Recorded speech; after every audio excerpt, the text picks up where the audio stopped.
شام ایک دہائی تک خانہ جنگی کا شکار رہا۔ یہ جنگ 3 مرحلوں میں تقسیم ہوئی۔ پہلے آزادی کی جدوجہد، پھر دہشت گردی کے خلاف جنگ اور آخر میں طاقت کی بین الاقوامی کشمکش۔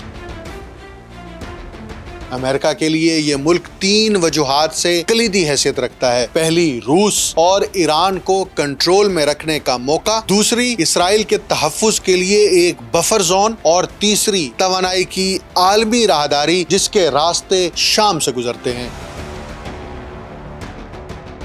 ایک دہائی پہلے جو شخص امریکی فوج کے خلاف بندوق اٹھائے میدان میں تھا، آج اسی ملک کے صدر کے ساتھ بیٹھ کر امن، تعاون اور تعمیر نو کی بات کر رہا ہے۔ آپ دیکھ رہے ہیں untold story with doctor Akmal Soomro. Washington D C کا ایک روشن دن، وائٹ ہاؤس کے سبز لان پر امریکی پرچم لہرا رہا ہے۔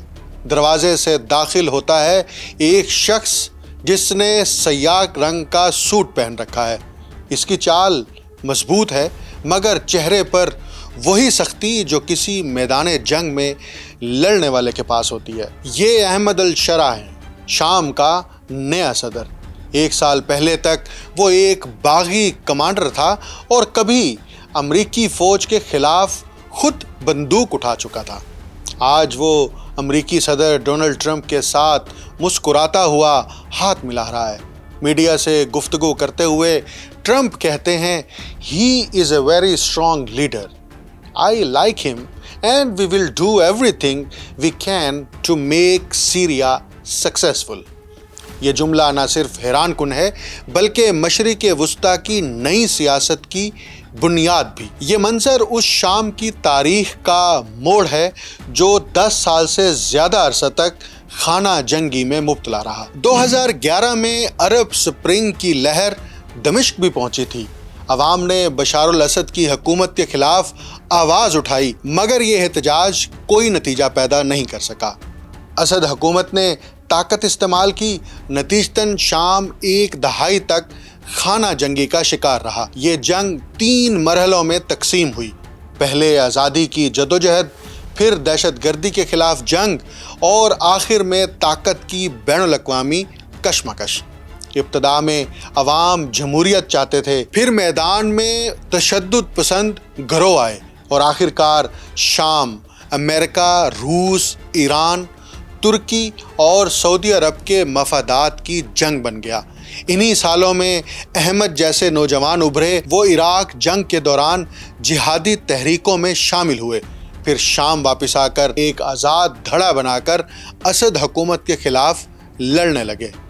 دمشق نے سوویت یونین اور بعد میں روس سے فوجی اتحاد قائم رکھا، ایران کے ساتھ گہرے تعلقات بنائے اور حزب اللہ جیسے گروپ کے ساتھ کھڑے ہوئے جو امریکی اور اسرائیلی مفادات کے خلاف سرگرم تھے۔ اس کے علاوہ شام نے عراق جنگ اور فلسطین تنازع پر بھی امریکہ کی پالیسیوں کی مخالفت کی۔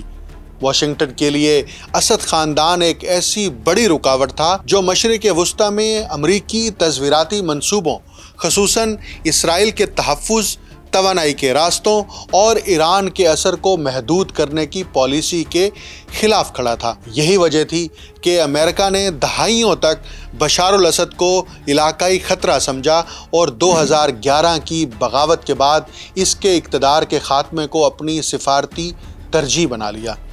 بشار الاسد کی حکومت بظاہر مضبوط تھی۔ روس نے 2015 میں فوجی مداخلت کر کے اسے بچایا۔ ایران نے پاسدارانہ انقلاب کے ذریعے میدان میں کردار ادا کیا، لیکن وقت نے منظر بدل دیا۔ یوکرین کی جنگ نے روس کی توجہ ہٹا دی، ایران داخلی بدامنی میں پھنس گیا اور شام کی معیشت مکمل طور پر تباہ ہو چکی تھی۔ دمشق کی سڑکوں پر بھوک، کرپشن اور تھکن نے عوام کا یقین توڑ دیا۔ فوج کے اندر بھی بغاوت کی فضا پیدا ہوئی۔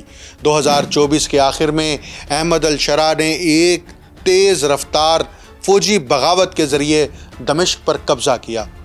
صرف 2 ہفتوں میں اسد خاندان کی 53 سالہ حکمرانی ختم ہو گئی۔ روس نے سخت لہجہ اختیار کیا مگر عملی مداخلت سے گریز کیا۔ بشار الاسد اور ان کے اہل خانہ کے بارے میں یہ قیاس ہے کہ وہ روسی تحفظ میں ماسکو کے قریب کسی مقام پر موجود ہیں، اگرچہ کرملن نے اس بات کی آج تک تصدیق نہیں کی۔ احمد الشرا کی شخصیت خود ایک تضاد ہے۔ ایک طرف وہ ماضی میں جہادی رہنما رہے، دوسری طرف اب خود کو جدید اور اصلاح پسند سیاست دان کے طور پر پیش کر رہے ہیں۔ یعنی ایک سابق جہادی کا عالمی رہنما میں بدل جانا قابل یقین نہیں ہے۔ ان کی کہانی ذاتی بھی ہے اور سیاسی بھی، اور یہی اسے غیر معمولی بناتی ہے۔ امریکہ کی دلچسپی شام میں محض دہشت گردی تک محدود نہیں، شام کی جغرافیائی پوزیشن کو بھی پیش نظر رکھنا ضروری ہے۔ شام کے شمال میں ترکی، مشرق میں عراق، جنوب میں اردن اور اسرائیل، اور مغرب میں لبنان اور بحیرہ روم ہے۔ امریکہ کے لیے یہ ملک 3 وجوہات سے کلیدی حیثیت رکھتا ہے۔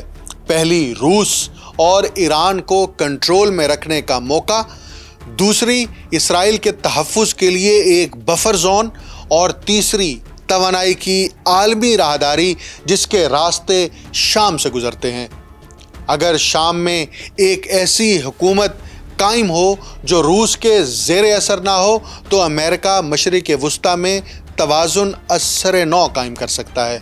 اسی لیے واشنگٹن نے احمد کو ایک عملی شراکت دار کے طور پر قبول کیا ہے، حالانکہ وہ کبھی امریکہ کا دشمن رہ چکا تھا۔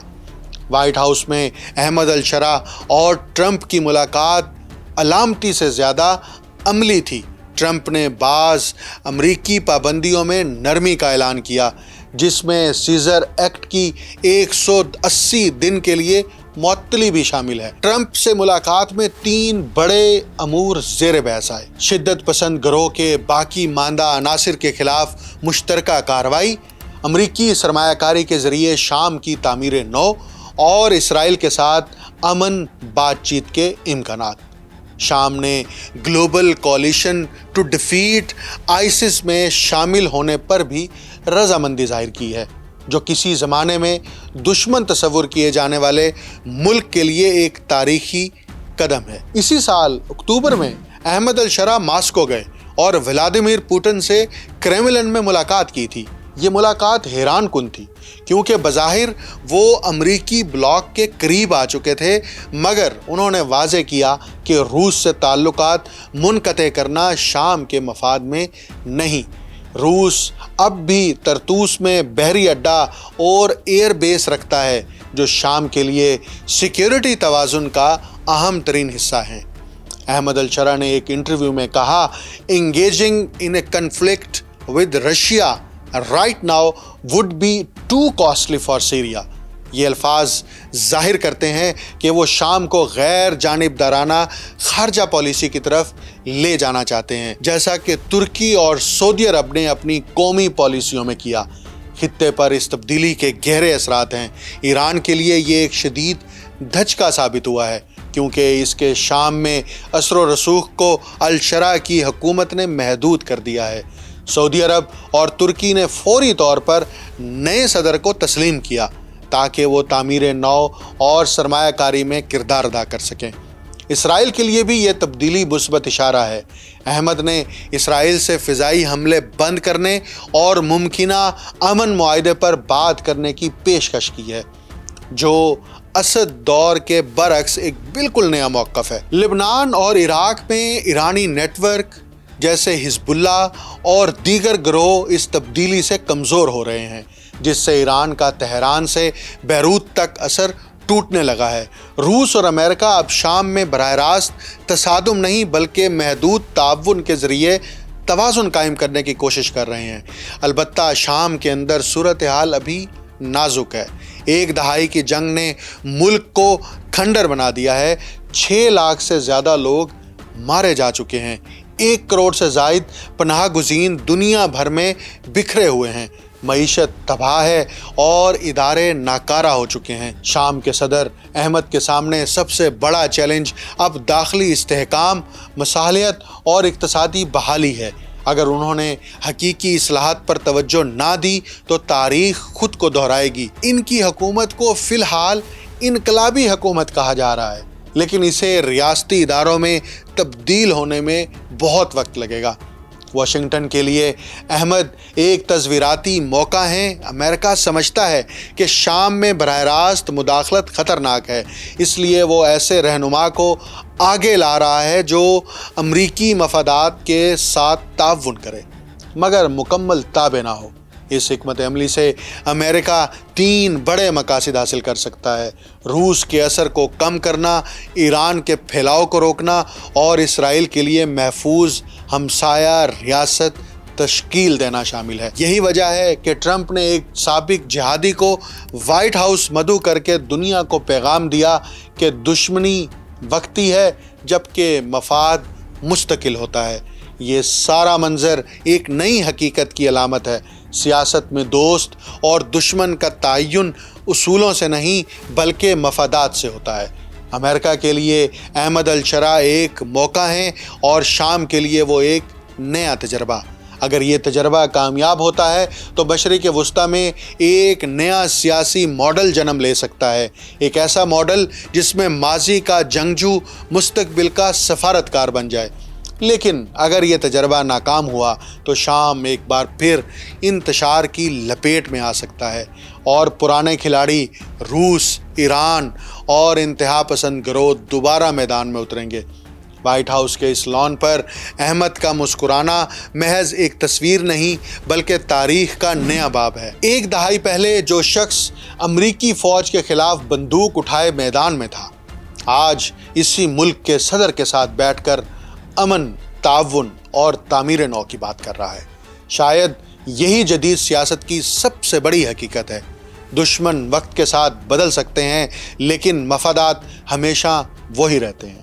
شام کی نئی کہانی ہمیں یہ بتا رہی ہے کہ کبھی کبھی امن کی سب سے بڑی امید انہی ہاتھوں سے جنم لیتی ہے جو کل جنگ میں مصروف تھے۔ مجھے ڈاکٹر اکمل سومرو کو اجازت دیجیے۔ اللہ حافظ۔